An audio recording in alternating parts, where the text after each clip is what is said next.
എല്ലാവർക്കും നമസ്കാരം. മൂകാംബിക ക്ഷേത്രത്തിലാണ് ഞാനിപ്പോൾ ഉള്ളത്. ക്ഷേത്രത്തിൽ ദർശനം നടക്കുകയാണ്. ഭക്തർ ദർശനത്തിന് വേണ്ടി ക്യൂ നിൽക്കുന്നതാണ് നിങ്ങൾ കാണുന്നത്. രാത്രി സമയത്തെ കാഴ്ചയാണിത്.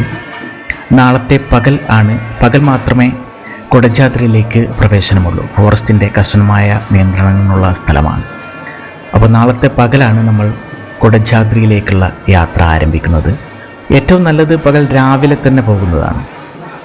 കാരണം മൂടൽമഞ്ഞ്, ഉച്ചയ്ക്ക് ശേഷം മൂടൽമഞ്ഞ് വീഴാൻ സാധ്യതയുണ്ട്. ഇതാ ശരിക്കും ജീപ്പ് യാത്ര നമ്മൾ ആരംഭിച്ചു. ഇവിടുന്ന് ജീപ്പിലാണ് പോകേണ്ടത്.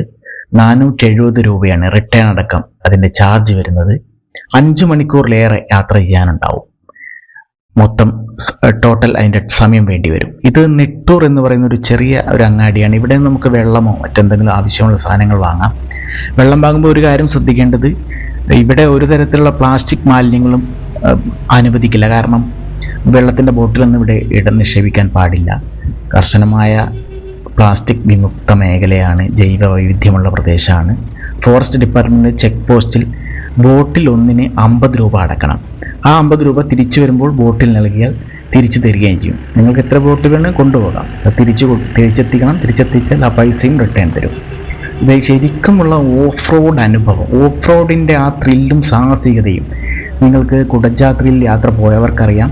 പോകാത്തവരുണ്ടെങ്കിൽ തീർച്ചയായും നിങ്ങൾ സാഹസിക യാത്ര അല്ലെങ്കിൽ ഓഫ് റോഡ് യാത്ര ഇഷ്ടപ്പെടുന്നവരാണെങ്കിൽ കുടജാദ്രി തീർച്ചയായും പോയിരിക്കേണ്ട ഒരു സ്ഥലമാണ്. സംശയമൊന്നും അക്കാര്യത്തിൽ വേണ്ട. ഇത് വെറുതെ പറയുന്നതല്ല, പോയവർക്ക് അറിയാവുന്ന കാര്യമാണത്. മനോഹരമായ ദൃശ്യാനുഭവവും കൂടിയാണ്.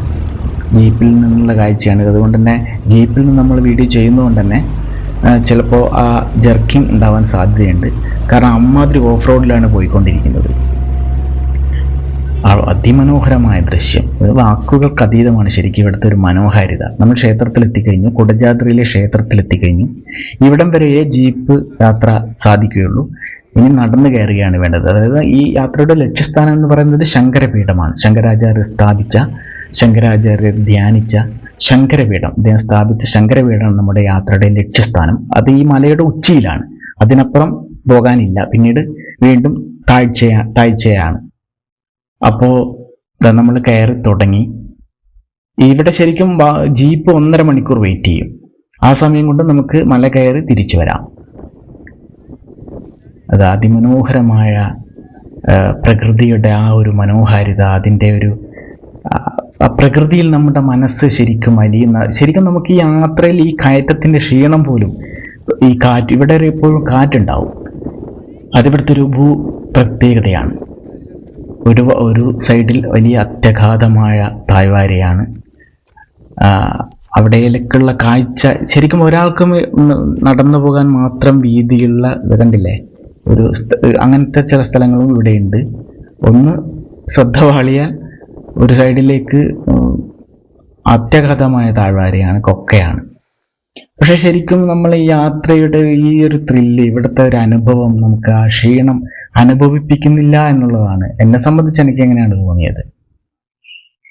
നമ്മളിതാ ശങ്കരപീഠത്തിൽ എത്തിക്കഴിഞ്ഞു. ശങ്കരാചാര്യർ സ്ഥാപിച്ച ശങ്കരപീഠമാണിത്. ഇവിടം വരെ ഇതാണ് ഈ യാത്രയുടെ ലക്ഷ്യസ്ഥാനം. ഇനി നമ്മൾ തിരിച്ചിറങ്ങുകയാണ്. ഇവിടെ കുറച്ച് സമയം ചെലവഴിച്ച് നമ്മൾ തിരിച്ചിറങ്ങും. ഈ വീഡിയോ നമ്മൾ കൂടുതൽ ദീർഘിപ്പിക്കുന്നില്ല, ഇവിടെ അവസാനിപ്പിക്കുകയാണ്.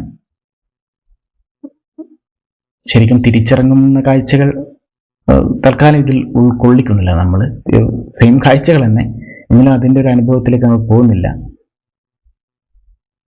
അപ്പോൾ എല്ലാവർക്കും നന്ദി. വീണ്ടും മറ്റൊരു വീഡിയോയുമായി കാണാം. Thank you.